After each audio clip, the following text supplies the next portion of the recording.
So I went up to the Hinckley Institute of Politics, and he ushered me in and introduced me to you and said, "Have a good lunch."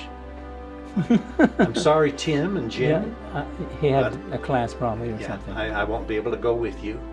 So we went out to lunch, and it was immediately that I realized that James B. Mayfield, the guru of international development, is going to be a crucial element of this program that we were doing.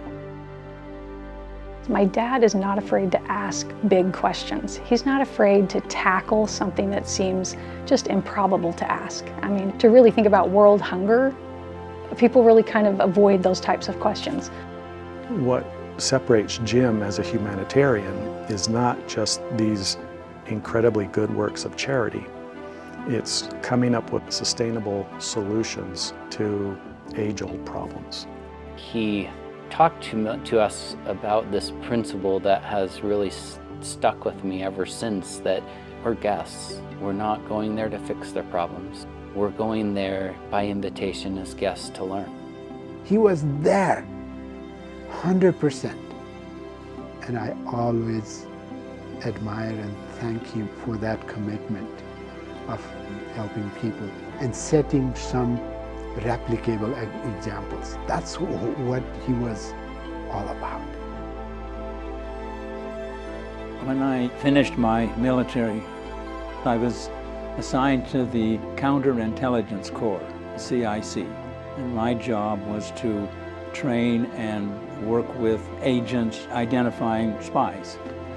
It was an interesting time. It essentially introduced me to the world. I remember thinking, am I going to stay in the Army or am I going to go into teaching? I had this desire to teach. I realized that I have a future here and I want to do something really important in my life. I go to Egypt for a year. And in Egypt is where I found my passion.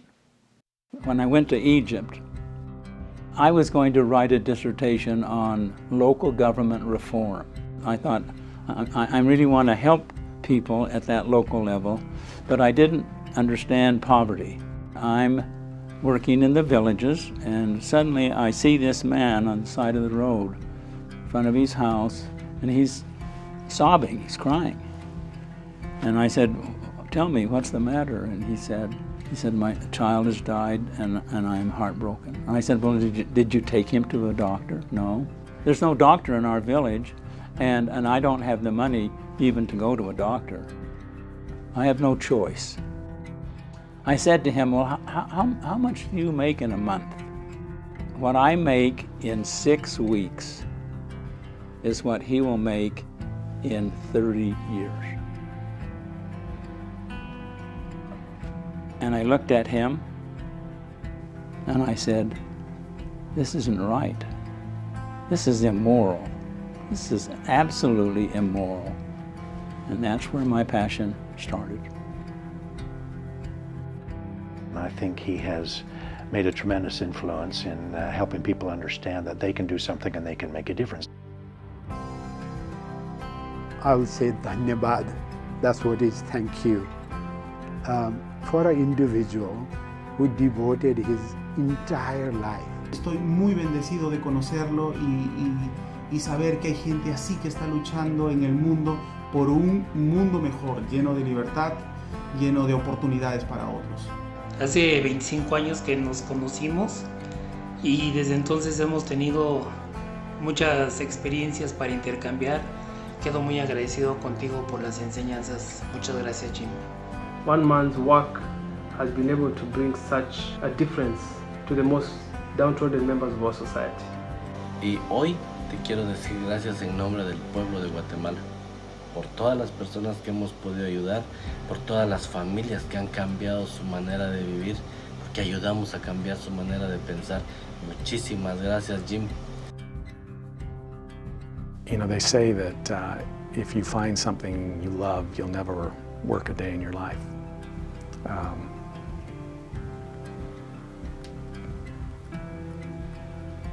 I haven't worked a day in my life.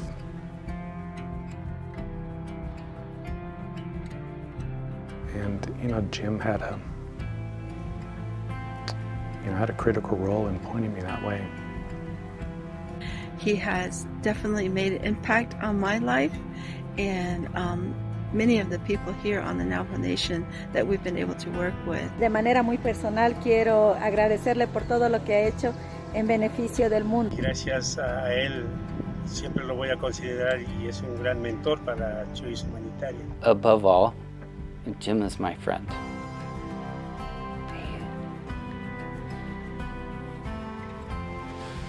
One of my greatest friends, and he's a beautiful human.